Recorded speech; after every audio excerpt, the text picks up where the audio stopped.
Greg said with Memorial Day weekend there would be like maybe 2, maybe 3 people here. Oh my gosh. It was that tease you gave during. Okay, so disclaimer, first and foremost, I'm not a therapist, I'm not a psychologist, I'm not a psychiatrist, none of those things. I did take a course from a man who was, and he's very bright, and all of these thoughts are things that he shared with our course. So I wanted to talk about loss and grief, and for me, what was illuminating to me in his course was just to sort of name different types of loss. So in the past few years, I have been working through some of my own losses. Miss anything? Some of which may be insightful and helpful for y'all to hear. And then maybe we can just have a conversation about some of this stuff. So about 2 years ago, I was dealing with an Achilles heel issue. And so I was dealing with loss of mobility, which frankly was really depressing for me because I couldn't play tennis, I couldn't run, I couldn't do the things that I normally did. That is a very important and real type of loss that should be and that was eye-opening for me in this course, like, oh gosh, I really should actually work through that type of loss. I've also, in the past year or so, started seeing pictures of the back of my head. I'm like, oh no. I'm losing some of my hair. And that is a real, genuine loss. And, that's something that I can find some very meaningful way to grieve, truthfully. I've also, in the last few months, lost my father, which was the hardest loss I think I've ever personally experienced. And dealing with a lot of what comes with that, very complicated grief for me. What else? In the last few weeks, I had to put my dog of 17 years down. And so that was a loss, a very real loss that I'm learning to have to grieve. And then a few weeks ago, my boss was fired. My boss who I came to the company to work for, and I was very excited to work for. And we had record results, highest performing results we've had in years. And yet my boss was still let go. And that is a new type of loss that I'm sort of learning to live with and grieve. So I've come back to these notes so many times just because the loss have been really substantial in my life in the past few years. And some might say that, oh, the Achilles heel or the hair loss, that's funny, but it's not meaningful. But it truly can be, and it can be either forming or deforming. You've got choices to make with how you choose to embrace that grief. So, I've given you some stories about some types of loss that I've experienced. There are lots of different types of losses. Material loss is a big one. You think of people like Job, though you slay me, all the things materially that he lost. You think of Israel when they were forced into exile. Sorry, give me 1 second.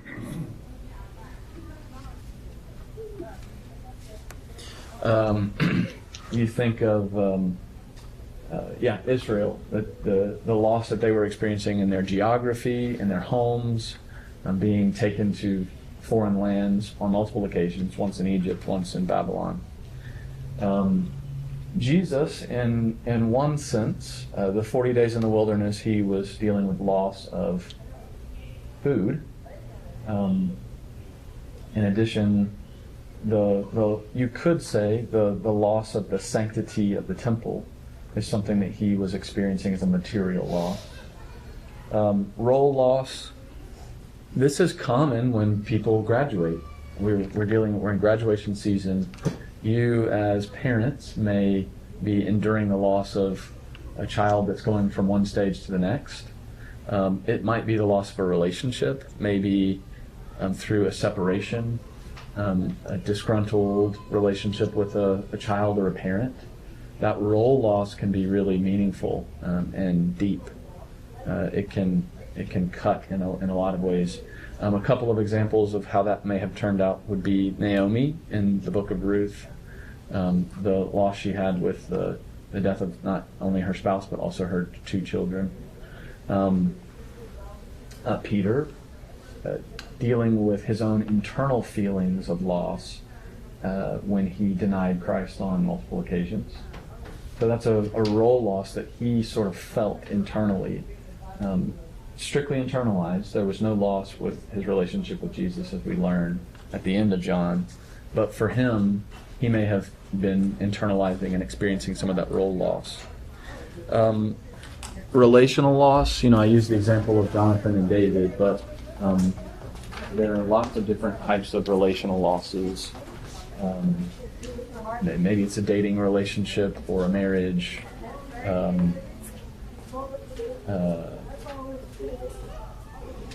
One's place of employment, like I just mentioned earlier, the relationships that you lose as a result of these things. Or maybe it's a move that you're experiencing, moving from one city to the next or one state to the next.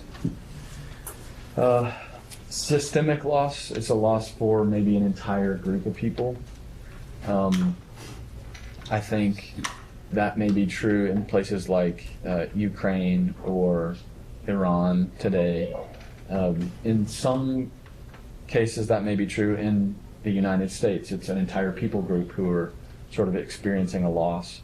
Faith communities when they lose pastors, all of that is a type of systemic loss. The exile in Babylon or the exile to Egypt could be one example that's well articulated in the book of Lamentations, that type of loss. Functional loss, I mentioned the Achilles heel. That loss of function or mobility is deep and meaningful and can create a lot of turmoil in people's lives. It might be an accident. Maybe there's a car accident or a trip and a fall. Elaine fell just a few weeks ago. A diagnosis of some sort of a chronic condition, so on and so forth. One example here would be the woman who is bleeding for 12 years. What type of bleeding? It's not super clear, but we know that it was 12 years of bleeding. And then the other thing my professor mentioned that's a little trickier is something called intrapsychic loss. It's a loss within one's own way of thinking about themselves or about their own future. One way of articulating this might be a loss of a dream. And these can be interrelational. So you may have a role loss as a spouse through a relational loss like a divorce. And that creates an intrapsychic loss like, oh no, we had all these dreams about how we would retire together and how we would do these sorts of trips together one day. So all of these things can be something that happens in unison. There's coordination between some of them. Okay, so when you lose something, you experience some type of grief. And it's either a grief that is internalized or hidden, or it's something that you may physically choose to express. But either way, there's a grief of some kind. And when my professor started talking to us about grief theory, he mentioned a couple of different ways to approach grief. The more common one that most of us, myself included, are probably familiar with is Kubler-Ross. Kubler-Ross is those 5 stages. There's denial, then anger, then bargaining, then depression, and then finally acceptance. My professor said it's really unfortunate that this is the one that most people are familiar with. And here's one reason why. Because Kubler-Ross's study, what she was studying was the individual who is physically dying. that individual and their denial, their anger, their bargaining, their depression, their acceptance. Nothing to do with the people around that individual who are also experiencing loss. And that's the majority of what our professor thought we wanted to really focus in on as we deal with grief. Of course, the person who is dying is experiencing a grief. But for the purposes of pastoral training and pastoral care, he wanted our course to focus more on the people around those individuals who are also experiencing that grief, but in a different way. And so he presented to us a few different theories. So one is Parks, which is around phases. There was numbness, yearning, disorganization and despair, and reorganization.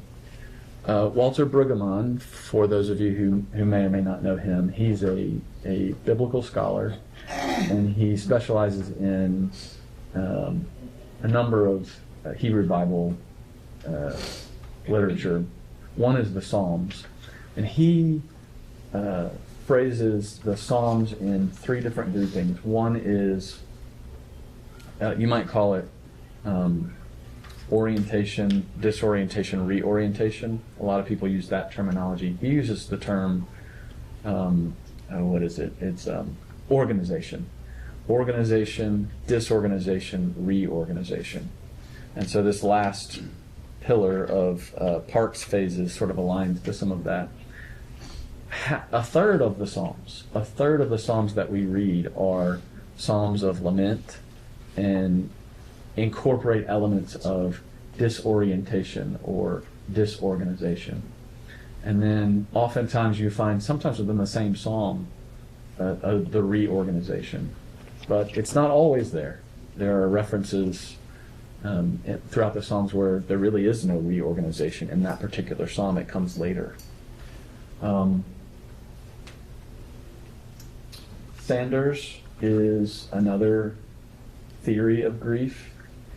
That is shock, awareness of the loss, conversation or withdrawal, healing and renewal. And then Warden has one around tasks. You accept the reality of the loss, you work through the pain of the grief, you adjust to a new environment without the missing object or person.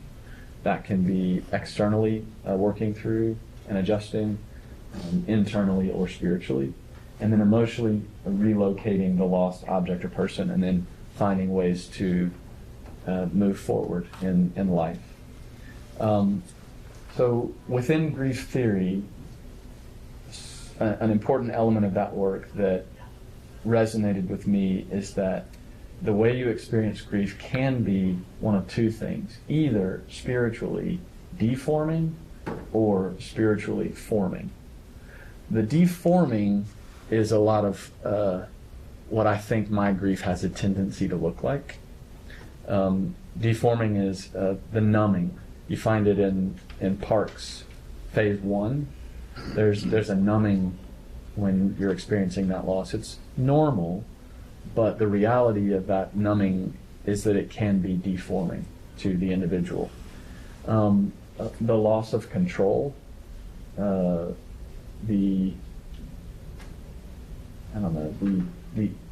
frankly, all control is an illusion anyway, as we talked about a little earlier, and it was in our song. But that loss of control can be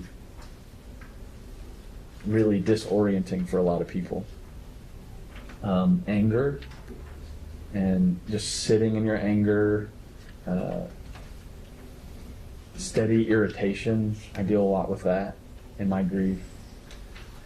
Fear is another one I think that comes up for a lot of people in uncovering their grief. Distance, that's another common one for me. I like to try to hold people at arm's length and not really lean in. For my father's funeral, some of you showed up, and I didn't tell anybody this except for Greg, that I was so scared that some of you would come. I wanted everyone at arm's length. I was very nervous about it. And he said, they're going to come. You just need to deal with that. What's funny about it, a friend of mine said, please don't fear that. That when they lost their father, that was the most encouraging part of the entire event, was the reality that people showed up. And it was true for me too. I wasn't ready for that. I wasn't ready for it to be so encouraging. And it really was. It was so helpful. But distance is a common way that I deal with my own grief. It's a way that's very deforming spiritually. Performative, let's just take that funeral as an example. My siblings were, this is probably a whole therapy session, but my siblings were sort of relying on me to run the whole thing. And they were angry that I wasn't going to speak. I did not want to speak. And I did it anyway because I was performing on their behalf. But that performance is sort of a spiritually deforming activity. The incapability of really bearing suffering well is something that can be spiritually deforming when you're working through grief. Alternatively, forming work. Experiencing loss and learning how to grieve well can help you develop deep compassion for other people. That is something I'm slowly learning. I think some people in this room have a lot more experience with that than I do, but it's something that I'm slowly learning, and I just wanted to call out. Another element that is spiritually forming with grief might be the exposure of that illusion that you do have control, because we don't. There is no world in which we're in control of these things, whatever that loss might be. The last few weeks of the course that this professor was teaching, he focused a lot on meaning making. That was his phrase, meaning making. So truly asking yourself, as the psalmists often do, what is the point of this? How do I create meaning from this loss?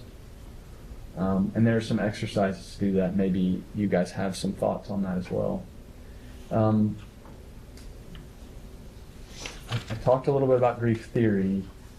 I want to state one thing that's kind of obvious on the back of the pamphlet, which is you cannot grieve something to which you are not attached. And I learned in his course about attachment theory, which is never something I had ever explored before. I imagine some of you in this room have a lot of experience with attachment theory. I unfortunately had zero. So I just want to name some of those things and what he taught, and maybe you guys want to expound upon it if you've got any expertise in the space. But what my professor said is that in the United States, around 50% of the population have what is referred to as secure, healthy attachment. A lot of it stems from childhood, and it bubbles up into adulthood. They're closely tied to childhood affectional bonds. So, the spoiler that it all revolves around our relationship with our parents. Well, in one sense, for attachment theory, it kind of does. So 50% of the U.S. population, according to him, has a secure attachment and is very healthy in their attachments. Another type of insecure attachment, there are three types. One is anxious, one is avoidant, and one is disorganized. Anxious attachment is an insecure type of attachment, and it's one that is rooted in fear and walking on eggshells and nightmares that the relationship might end, or whatever this attachment is might be broken. Anxious attachment style can sometimes feel really clingy or needy. It is more common in one gender than another, although there are people of both genders who experience anxious attachment. Another is avoidant, more common in one gender than another. Adults with avoidant attachment style, they want to appear self-reliant, and emotionally they're very guarded. We had to take a test on attachment style, and you can find them all online. And in my test, this is one element of avoidant, is they're not emotionally honest sometimes. So this is me practicing some emotional honesty. There's 1 through 10. I'm a 9 out of 10 on avoidant. I'm bad as they get. You almost have it mastered. Yeah. So avoidant attachment styles hold everyone at arm's length because they don't want to experience loss. They don't want to experience the grief. And so as a result of protecting themselves, everything's at arm's length. The good news with these attachment styles is that you can grow and mature over time and reach a place of health. I think it's hard work, but I was very glad to hear my professor tell me that you can grow over time and become healthy in your attachments. Yeah. Disorganized attachment, it's, we're thinking of childhood bonds. The example that really did it for me is, you're a baby being breastfed, you're safe, you're attached, and now there are gunshots, or there's someone screaming or beating your mother as you're experiencing this. So I'm very attached, I'm secure, oh no, I'm unsafe. This is not a secure place. Up, down, up, down, up, down for a childhood. And that can result in disorganized attachment, where some days you feel very safe and others you don't. It's also a little more common in people with mental health disorders, disorganized attachments.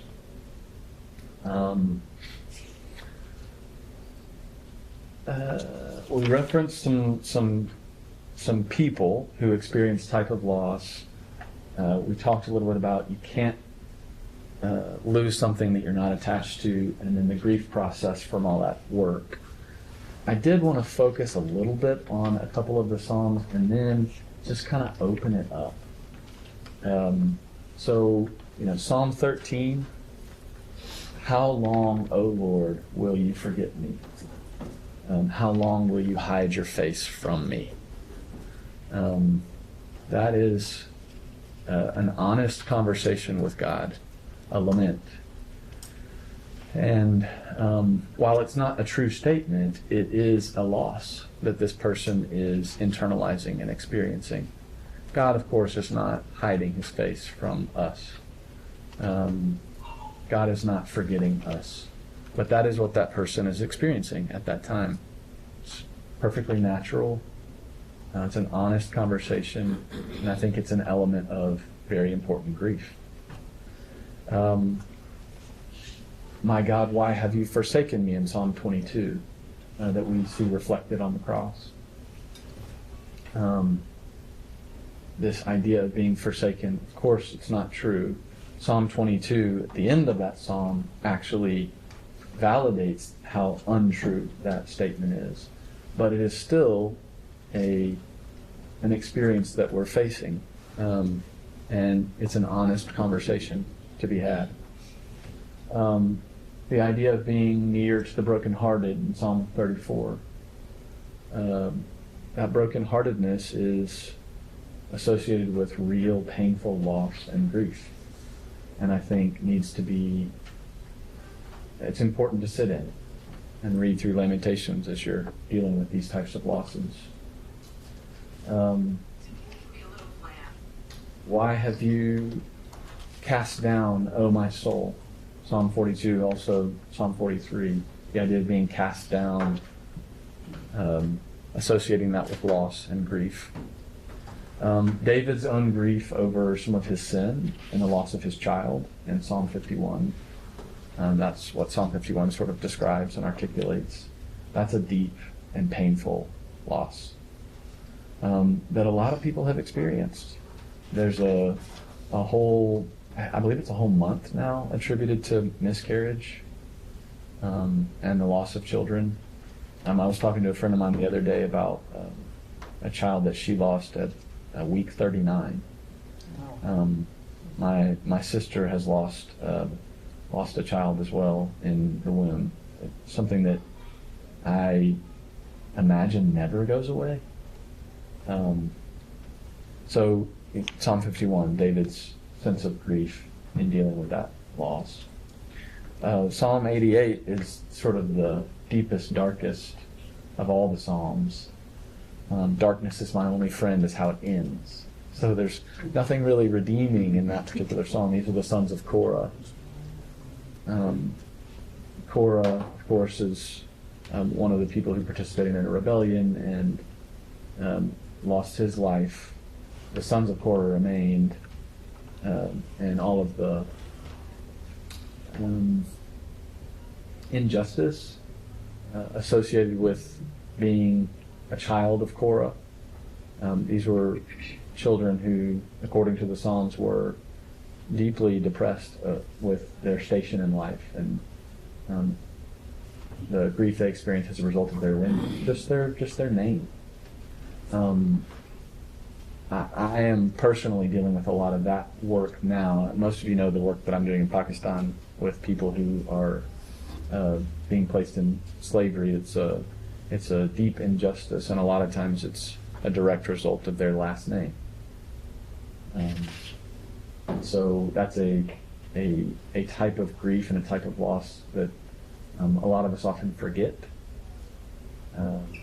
That there's deep injustice in the world, and sometimes people need to grieve just the reality of that injustice, the end. The people that I work with in Pakistan deal with that every day. And then Psalm 137 is the last one, just the grief associated with being in exile and being brought into exile, a lot of warfare, the loss of children, experiencing just that deep pain, and then wanting that on other people.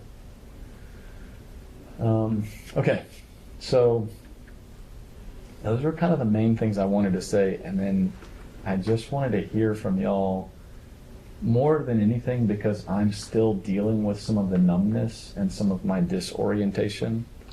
And so selfishly, this is less of a teaching lesson and more of a let me learn from you all and your experience with grief and your experience with loss. But I also thought it could be community orienting.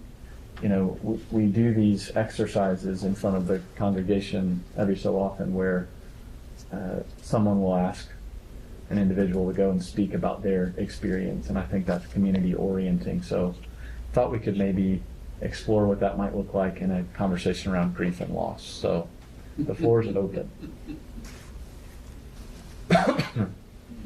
Who has thoughts, questions, comments? I have just one quick question. When I look at the attachment, I can see in my life, well, I wonder if you're pigeonholed, and this is always what you are, or you, obviously you're going to be in a healthy way, but in some respects, I'm secure. Mm-hmm. And then maybe an event happens, and my propensity is where the attachment issue comes up, as opposed to the fact that I'm not permanently dysfunctional in a way. Does that make sense? Yeah. Because I think in a way the professor's simplifying something, but in a way we're complex and we differ in circumstances or points in life. But I guess the point is, at least if we recognize our propensity, then we have a greater chance of actually, I guess, seeing what's going on and helping us recover from it. Yeah. Would that be true? Yes. The idea that he exposed for me is just learning about it so that you can begin to name it, so that you may begin to find your way towards secure attachment. That was pivotal for me. So, first of all, about your dad's funeral. The reason we go to every funeral is because our parents died when we were in our 30s and 40s. And when that first carload of people pulled up at John's dad's funeral in Decatur from our church, it impacted us greatly. So we go to funerals, and sorry you don't like it, but that's your tough love. It helps me so much. I mean, it helps that's me so just, much. John and I, we just do that because we don't love to go to funerals. It's just, we're at the age in our 70s and 80s that a lot of our people die, so anyway. But Kubler-Ross, and I love Kubler-Ross because my granddad developed cancer when I was 6 months old, and he lived till I was 8 years old with melanoma. And as far as it seemed to me like, he was okay until he got brain mets 3 months before he died. And so I grew up in those early childhood years with my grandfather having cancer. And so I worked in cancer nursing for 29 years. And Kubler-Ross really saved me because before that I did not understand grief at all. And seeing that play out in my patients and then in their relatives, it was a real salvation for me. So of course I'll lean toward that. But I think it's so good for people to know any of these theories because grief is not random. It really does follow a path, and it's really so helpful. So I'm really glad you brought this up. Yeah. Beautiful. Well said. Yeah, he was not attempting to diminish Kubler-Ross. Oh, no, that's fine. By And any I'm glad stretch to know of the there's more than one grief theory because they all have validity. Mm-hmm. Yep. Depression, grief was, till I was older than you, had no understanding of it. I'm a half full versus half empty personality, and not really a person of faith for 28, 30 years, and then moved into faith and just kind of didn't understand all that. And so we have a few medical people here. I've read in trying to deal with that. I mean, really the first time I would say depression or grief hit was at age 59. I mean, I've had episodes, difficult life challenges, plenty of them, but I've always just kind of rocked through them. Didn't matter. But at 59, guy was on no meds, active golfer and walker, goes and has heart surgery. And Steve Duncan, I said to Linda Templeton, you need to meet her. Somebody's becoming because of Baxter Kruger, like Cobby. So I said, we need to have Baxter come quarterly so we can increase, membership or whatever. But at 59, I'm having heart surgery. I'm having real difficulty in the business. And so, I could see where I was in this grief, depression, self-pity, whatever. But I wonder if Bob is a neurologist and Winna and then others, Eric's not here, but, I started reading a lot into it. And there is something to, your DNA that my dad dealt with depression his entire life. He's an alcoholic, he's depression. He's a mostly good, alcoholic dad, but we moved a lot because of it, and that frames you in your sights and all that kind of stuff. But I never really thought, okay, these people just need to get over it, push through it, type thing. So, Bob, and I'm not trying to put you on the spot. If you want to say I decline, that's fine. But is there some truth to the, your DNA? There is some serotonin or whatever problems that can create this grief, depression cycle. Well, it's a curious thing from my standpoint. As a kind of a scientific person, some of the emotions that human beings harbor, I assume in some way they must have some evolutionary value, and they make us, what we are. But there are certainly times when they are detracting from our ability to be able to properly function. And, why it is that way, I wonder about a lot of things these days. I wonder about those. I certainly see them in the individuals that I attend to on a daily basis. I've learned over the years, and I try and say this to residents or students, and I don't say it from the point of view of it, from my being superior. I've just learned it over the years that the essence of communication between human beings is, at its very base, is certainly possible, but it is quite poor. It's almost as if every human being has their own operating system that, is infinitely complex, infinitely diverse. We all have our ways of communicating, but, we all share things in common. Most of us get cold when it's cold. Most of us get hot when it's hot. During a period of the day, most of us, will get hungry or need to use the respective facilities. And these biological functions, in a way, are truly what is unique that ties us all together. But the higher things in life, things that we oftentimes talk about or wonder about, I think that those will always be a part. And I have failed in truly trying to fully understand other human beings, because I know in my heart that it is quite impossible, and I don't go there anymore. I just know it is that way, and I assume it because I've seen it too many times to be true, and so I wonder about it, but that's the way it is. And, grief, I would kind of ascribe to the broader paradigm of change. And human beings, I think by and large, most of them do not like change in the environment, either good or bad. And, I think when things change in the environment, particularly when we talk about long-term attachments to things, material or otherwise, it provokes some kind of response in most people. And that response, depending upon what it is, can be a grief response. It can be a moment of elation. It can be all kinds of different things.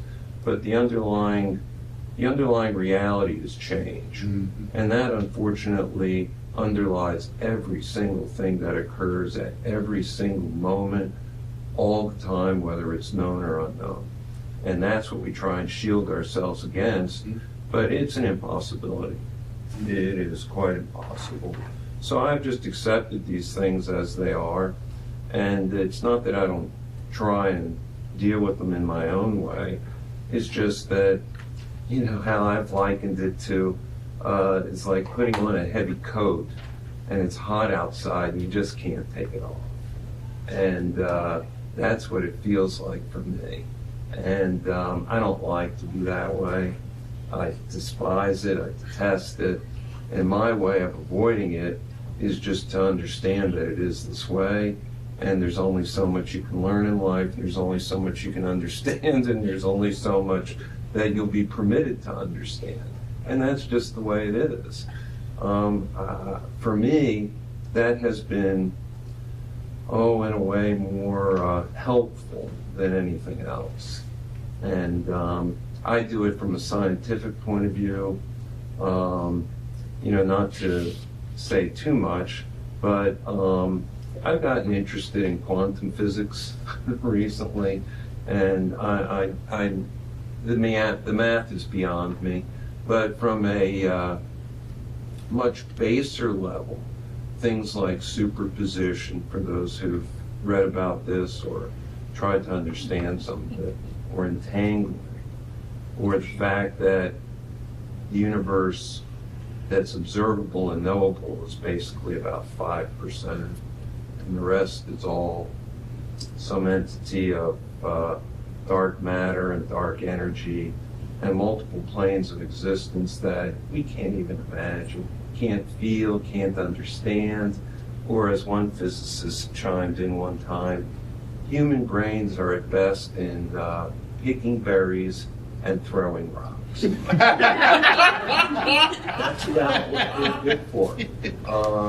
And all the rest are things that we strive for, things that we think we should be able to understand, but I've accepted it as the fact that we just can't. And grief, I think, boils down to a lot of that. It just kind of comes on you. It overwhelms you. It is disconnected from you. And I'm just very thankful today that I live in an age where you can take a variety of different medications that can subjugate that feeling so that you just don't have to suffer with it so much. I don't want to. I'm just going to say this one thing because it prompted a thought from, and I'm glad, Bob, first of all, thanks. That is like huge insights. But I've never thought about it in the way you talked about change. Nobody wants to change. Mm-hmm. Well, I moved every 2 years. I adapted. I'm a half full personality, not a half empty. There are plenty of people probably in that same circumstance every 2 years. More depression, greater depression, so change has never been. And so until age 59, I had no health issues, didn't understand health issues. God has granted me lots of health issues. I no longer say health, excellent.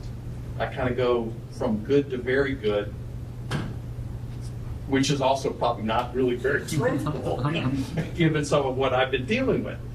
But I wonder, and with your professor, so now I'm back to you, but I also don't want to, because we're getting close on time with anybody else, but I do wonder about how much of that was impacted by change from what Bob said. People can't deal with change. So that's how they get depressed and have grief, I think. We're attached to control. We're attached to control. We want to control what's happening. We're attached to the illusion of control. Yeah. There you go. That's better. I just want to say what Bob said is grief has a life of its own, and that's my experience. It has a life of its own. It's not fully explainable. It's quantum physics. Yeah. And Bob, what you said about communication being difficult, that happened to me today. By himself. It had nothing to do with it. So untruthfulness is also a factor. But Bob, that was very well worded, and I appreciate that. Just want to make an observation that I think one of the best gifts that we can give our children that I wish I'd done better at, and those of us who are grandparents, is that we live in a society that's distracted, suffering avoidant, and pain avoidant. And I think the more we envelop our children and try to discuss the grief and suffering and not necessarily embrace it, but maybe embrace it, but that there's a way that I think the Jewish rite of sitting Shiva, that there are some rites and rituals and passages and ways that we can help our children not want to band-aid everything, but understand that suffering is going to be an elemental part of your existence. And perhaps some of the things that we're seeing in the ways that adults are choosing, and even teenagers, to deal with their suffering in such violent ways, that there are ways that we can usher in our own people. I don't know what those all are, but not to be such in a distracted and a suffering avoidant culture. I may have told this story before, but sometimes it's parents who want to protect our children. And I went to church with my son for a while, and there was a elder who sometimes preached. He was actually raised he was raised Jewish. He was converted, but he teaches at Sanford. And he talked about the best teacher he ever had. And the best teacher he ever had was a math teacher who, the man who was speaking, the man speaking's brother was a math genius. And the brother had this teacher and challenged this teacher on everything. And so when the man who was speaking walked into that class, he knew that teacher didn't like him. And he said, I had to learn all year to deal with this particular thing. And to him, that was the best teacher. We want to protect our children, but his perspective was, that's life. And I had to learn how to get along and manipulate this person who is judging me. And, that just always stuck with me. It's sort of along the lines of what you're saying. Some of the things, the best things we teach our children is how to deal with injustice, how to deal with all these things, because they're there. It's raining really hard, so we have more time. Mike, you look like Mike. You wanted to say something, so. I did, actually. Very perceptive. I was going to say that in the midst of all this, and we have these descriptions here, stages and phases, and I think Bob related to this, is that we're all made differently. There have been people who have categorized our differences in how we're made. And so for me, the tool that I find really helpful is the Enneagram. And I look at that and I look at what number I am on it, and I can see the ways that I handle grief. And it's very, at times it makes you laugh, and at times it makes you cry, because you think of the things that, like for example, I'm a 7 on, so half full is what I see, and so I don't like to sit in grief. I don't. But if I talk about it right now, I will tear up and cry. I'm about to cry right now because I'm thinking of pain pain that I've experienced, and I can do that, and it'll last about 5 minutes, and 5 minutes later, I'll be done with it. It's over. I'm on to the next thing, and that works well at times, and at times it sucks. It just does. So I think that's a factor that you have to think about. You have to work through, because what that means is that means that Darlene works through her grief differently than I do, and Rachel does, Jim and Leah do, and the more I'm aware of that, the more I can be a good husband or father or friend. Not just in your other relationships, but in your relationship with God, the spiritual formation element of it.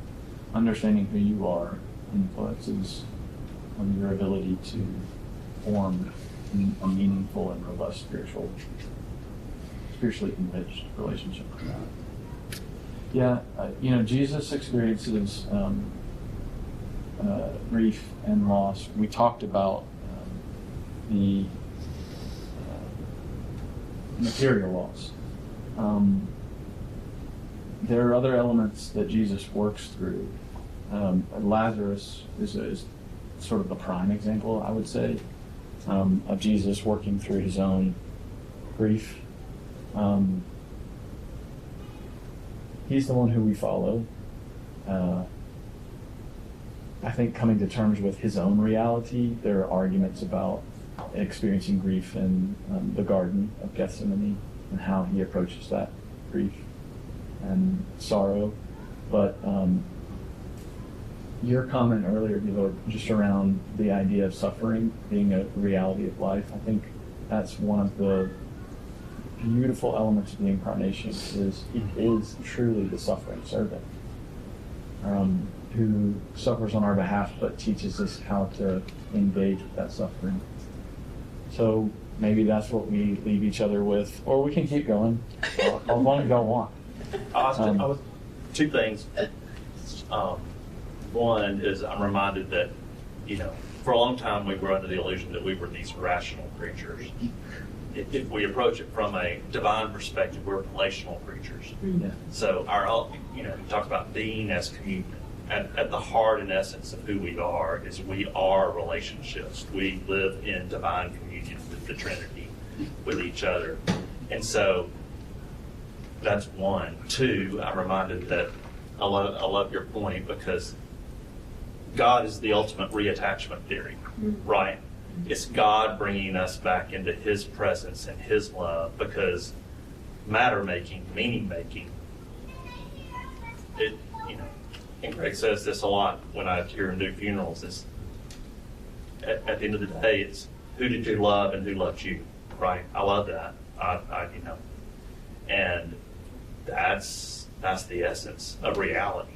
And grief is just, and again, I've got my tendencies like you, John David. I mean, I'm an Enneagram 5, so I can go into the shelf quick and over intellectualize everything.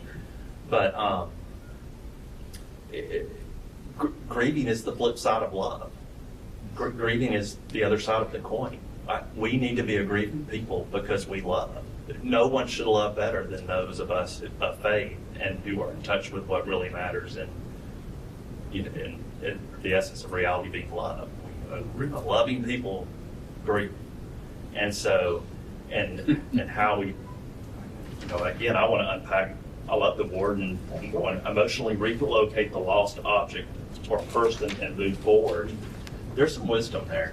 It's like, because you don't want to detach, you don't want to become stoic, you don't want to become, there's all these kind of ways that we can avoid.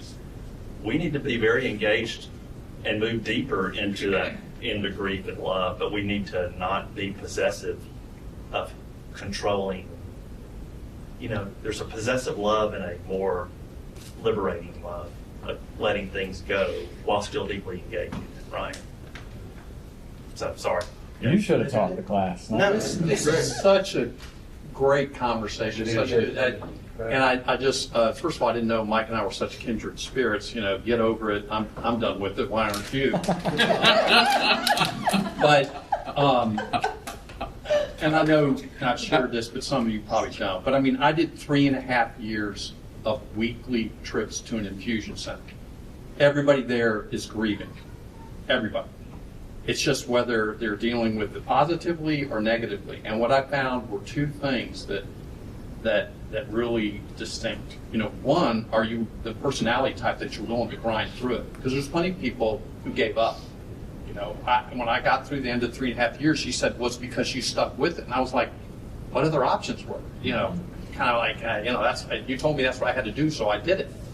But apparently people say no to their doctor and say, no, I'm not doing this anymore. But Ken, to your point, faith and that love and relationship with God, I saw better results with the people that had faith. And the other part of it was the people that were more positive. Now, it doesn't mean that they were half full people, but if they had some hope of positivity, they seemed to do better. And so I just tie those two things. When you talk about grief and depression, can you get to being more positive as opposed to dealing into the negative? And can you understand that God still loves you like the prodigal son, whether you got these problems, because that's just how it works. The world is not perfect. We're not perfect. We're not living forever. Anyway, Let's it's still raining hard, so John David, some more. Let's maybe just end with this one in mind, since I want to go back to Ken's comment around just loving and loving well. There are some nuances to grief and nuances to loss that were new to me. One is something called disenfranchised grief. And so maybe us as a loving community can begin to recognize in other people when there might be disenfranchised grief. It was a new term to me. So define it. Exactly.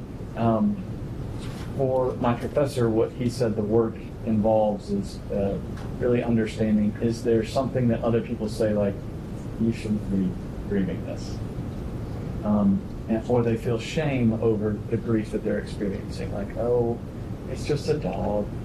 Like, it's okay. I shouldn't be grieving this. When in reality, that was really painful. So disenfranchised grief. Sometimes that's grief revolved around shame or maybe sin. Like, oh, I'm grieving this, but I know I shouldn't because it was sinful to begin with. I shouldn't have wanted this big fancy house or this big career, and then I lost it. And you're saying I shouldn't feel any grief over that because those aren't good things.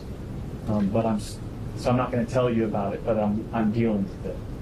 So being loving and kind to these individuals is letting them sort of work through disenfranchised grief. Another's chronic sorrow. So maybe it's someone dealing with an Alzheimer's patient, or in their own life, it's just something that's chronic or debilitating and that they can't quite overcome, and just the recurring sorrow, the everyday waking up and working through that, and coming alongside those people and loving them well. Grief born of injustice. I mentioned Pakistan. Like, I'm in that every day now. It is directly attributable to injustice, and these people are dealing with that grief every day, just a result of being born into it. And then the last one I didn't mention here, but I'll just reference. There's a new type of grief work around ambiguity. And so the examples given were like prisoners of war. If you, as a family member, don't know whether or not your family member is alive, a plane crashing in the ocean, and they can't find the bodies, so you never fully get to embrace that reality. You don't get to have a service of some kind, no sort of ceremony. That type of stuff, that's referred to as ambiguous. And I love the idea of coming alongside those people, helping them deal with that loss well, by loving well. So maybe we just end with those nuances around grief and loss. Something to think through. Okay. Thank you, John. Thank you.